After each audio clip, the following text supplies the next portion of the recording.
उम्मीद है आप सभी लोग मस्त होंगे। तो ये वीडियो ना बेसिकली एक कहानी के ऊपर होने वाली है, जिससे थोड़ा सा आपको ये आइडिया लग जाएगा कि दुनिया में जो है नहीं कि सबसे बड़ी पावर क्या है, सबसे बड़ी शक्ति क्या है। क्योंकि हमने जो है नहीं कि सबने अपने अपने दिमाग में कुछ कुछ चीज़ें बनाई हुई है। कोई किसी को बहुत बड़ी शक्ति मानता है, कोई किसी को बहुत बड़ी शक्ति मानता है।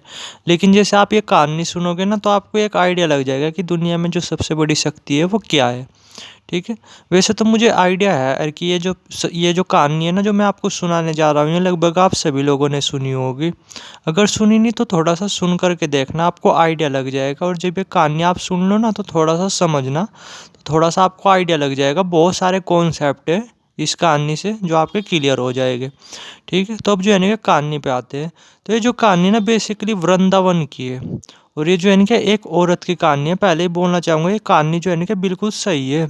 आप जाके ना इसका प्रूफ भी ले सकते हो, वृंदावन वगैरह के एरिया में जा करके, या आप गूगल वगैरह पे देखोगे, यूट्यूब वगैरह पे देखोगे, वहाँ पे भी आपको देखने को मिल जाएगी। या नॉर्मली आपके जो आस पड़ोस के मंदिर होते होंगे ना, वहाँ पे भी ये कथा चलती होगी। क्योंकि हमारे जो मंदिर है ना, शाम के टाइम ये कथा जरूर चलती है नॉर्मली। इसे बोलते हैं, ये नॉर्मली इसका कॉन्सेप्ट कुछ इस तरीके से रखा हुआ है कि भगत के वश में है भगवान। उम्मीद है शायद इससे थोड़ा सा आपको आइडिया लग गया होगा। तो खैर कहानी पे आते हैं। कहानी से आपको पूरा अच्छी तरीके से आइडिया लग जाएगा। तो क्या था कि जैसे जो है ना कि एक परिवार में एक औरत थी, जो कि काफ़ी उम्र की थी नॉर्मली। और उनके पास ना एक श्री कृष्ण की मूर्ति थी। और वे जो है ना कि उसे बिल्कुल अपना बेटा मानती थी।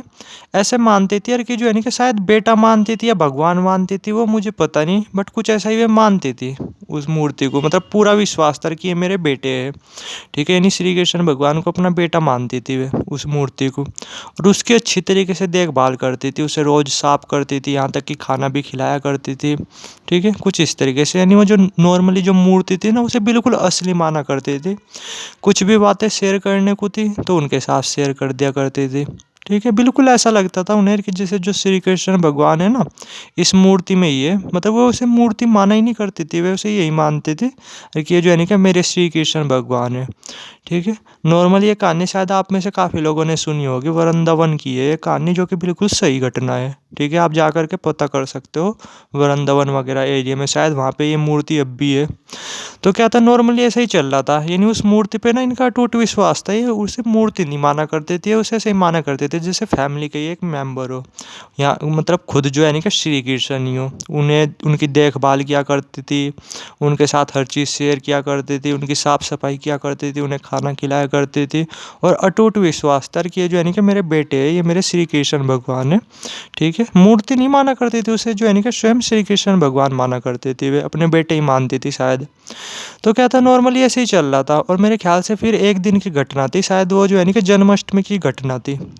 अब जन्माष्टमी वाले दिन क्या था कि जैसे नॉर्मली साफ़ सफाई चल रही थी, तो शायद ये जो है ना कि श्री कृष्ण के भगवान की इनकी भी सफाई वगैरह करने लगी थी, इनकी बहू वगैरह। मुझे जो एग्जैक्ट कहानी याद नहीं, बट आप जा कर के देखना, आपको देखने को अच्छी तरीके से मिल जाएगी। बट मैंने जितनी सुनी उतनी मैं आपको बता रहा। तो क्या था, जैसे साफ सफाई चल रही थी नॉर्मली, तो क्या था, जो श्री कृष्ण भगवान की जो मूर्ति थी ना, वो नीचे गिरी। ठीक है। अब जैसे नीचे गिर गई तो इन्होंने देखा। अब ये जो है ना कि बुरी तरीके से रोने लगे, क्योंकि ये जो है ना कि उसे मूर्ति नहीं मानती थी, इसे ये मानते थे कि ये मेरे बेटे हैं। यानी उस मूर्ति को, उस मूर्ति में ना ये मतलब बिल्कुल ऐसा लगता था इन्हें कि जैसे ये मेरे खुद ही श्री कृष्ण भगवान है। उसे मूर्ति नहीं माना करती थी, उन्हें जो है ना कि परिवार का एक मेंबर ही माना करती थी। ठीक है। तो ये बुरी तरीके से रोने लगे यार कि मेरे श्री कृष्ण भगवान के चोट लग गई, मेरे बेटे के चोट लग गई, कुछ इस तरीके से। और इनका जो हाल है वो बेहाल हो गया था, क्योंकि उनसे प्यार भी बहुत किया करती थी। जो मूर्ति थी ना, मैंने बताया, उन्हें मूर्ति नहीं माना करती थी, शायद अपना बेटा ही माना करती थी। तो क्या था कि ये बुरी तरीके से रोने लगी, बुरी तरीके से परेशान होने लगे। अभी इनके जो घर वाले थे, वे भी नॉर्मली इन्हें देख करके परेशान होने लगे। ठीक है। अरे कि इन्हें क्या हो गया, तो वे जो है नहीं कि पहले से ही मतलब पता तो था उन्हें कि इस मूर्ति को लेकर के इनका बहुत ज़्यादा लगाव है। तो अब जो है नहीं कि इनकी जो माता थी, यानी यही औरत, ये क्या कह रही थी, बार बार कह रही थी यार कि मेरे जो श्री कृष्ण के ना चोट लग गई, मेरे चोट लग गई। अब पता तो था उन्हें भी कि नॉर्मली एक मूर्ति है, मूर्ति के गिरने से क्या उसके चोट वगैरह लग जाएगी। तो नॉर्मली क्या था कि ये जो है ना कि फिर भी जैसे इनकी माता मान नहीं रही थी, बोल रही थी बार बार कि एक डॉक्टर लाओ, डॉक्टर लाओ, डॉक्टर को दिखाओ, इसे डॉक्टर को दिखाओ। तब क्या था, थक हार करके ये भी डॉक्टर को ढूंढने लगे, बट डॉक्टर कोई भी इनका केस नहीं ले रहे थे। क्योंकि थोड़ा सा ना फिर ये समझ रहे थे कि ये मेंटल पेशेंट है, ठीक है, कभी कुछ प्रॉब्लम हो जाए हमारे सामने। बट किसी तरीके से इन्होंने एक डॉक्टर को कन्विंस कर लिया और बोला उन्होंने यार कि हम जो है नहीं कि आपको अच्छे खासे रुपए देंगे, अब आप जो है नहीं कि हमारे घर आ करके जो मूर्ति है ना उसे देख करके आप ये बोल देना कि सब कुछ ओके है, सब कुछ ठीक है, कुछ नहीं चोट वगैरह लगी। अब एक डॉक्टर था वो मान गया। तो अब वो नॉर्मली घर आया तो वैसे ही डॉक्टर जो है नहीं कि नॉर्मली देखने लगा तसल्ली के लिए वैसे ही मूर्ति वगैरह को, अरे कि भाई ठीक है या नहीं, कुछ इस तरीके से। तो उनकी माता ने बोला कि वो तो लगाओ अपने कान में जो लगाते हैं, वो होता है ना जिससे दिल की धड़कन मापते हैं। तो उन्होंने जैसे कान में लगाया वो, और उनके जो दिल की धड़कन मापने की कोशिश की तो वो एक्चुअली में दिल धड़कने लगा था, ठीक है, यानी उस मूर्ति का जो दिल है ना वो धड़क रहा था। बस ये देख करके डॉक्टर के जो है ना क्या होश बेहोश हो गए, अरे कि यार ये क्या हो रहा। और उनकी सारी कुछ पढ़ाई लिखाई सब कुछ ज्ञान वगैरह सब कुछ धरा रह गया। और वे जो है ना क्या बोलने लगे कि भाई सच में ये जो है ना क्या ये तो बहुत बड़ा जादू है। आपकी जो माता ना वो पागल नहीं है, पागल आप सभी लोग हो जो समझ नहीं पा रहे, ये एक्चुअली में श्री कृष्ण भगवान है, कुछ इस तरीके से, ठीक है। यानी आप थोड़ा सा पावर देखो, दिल की जो है ना कि धड़कन साफ सुनाई दे रही थी, वो एक्चुअली में श्री कृष्ण भगवान उस मूर्ति में बस चुके थे। वो मूर्ति जो मेरे ख्याल से अब भी रखी हुई है वृंदावन में।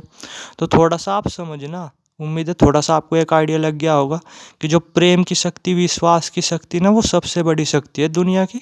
इस शक्ति के आगे ना और कोई सी चीज़ कुछ नहीं है, ये बेजान में भी जान डाल सकती है, इतनी पावरफुल शक्ति है ये। आप ही थोड़ा सा सोच करके देखो ना, क्या इससे बढ़ करके कुछ शक्ति है नॉर्मली? नहीं तो ना, थोड़ा सा आप इसके पीछे का समझना। बहुत सारे लोग क्या करते हैं, वे सोचते हैं कि भाई दिव्य जगह है, जैसे हम इस मंदिर में माथा टेकेंगे तो हमारी इच्छाएं वगैरह पूरी होने लगेगी, और वो नॉर्मली जब ऐसा करते हैं ना तो उनकी इच्छाएं वगैरह पूरी भी होने लगती है। अब ऐसा नहीं है कि कोई उनके साथ दिव्य शक्ति कनेक्ट होगी, ऐसा नहीं होता। उनका एक विश्वास था, एक अटूट विश्वास था उस चीज़ को लेकर के, उस जगह को लेकर के, कि हम उस जगह जाएंगे और हमारे काम बनने शुरू हो जाएंगे, हमारी जो प्रॉब्लम है वो सॉल्व होने लगेगी। तो विश्वास की शक्ति ना अपने आप में सबसे बड़ी शक्ति है। तो इसलिए ना खुद पे और ईश्वर पे विश्वास रखो, सब कुछ बढ़िया होगा। ये शक्ति ना दुनिया की सबसे बड़ी शक्ति है, ठीक है।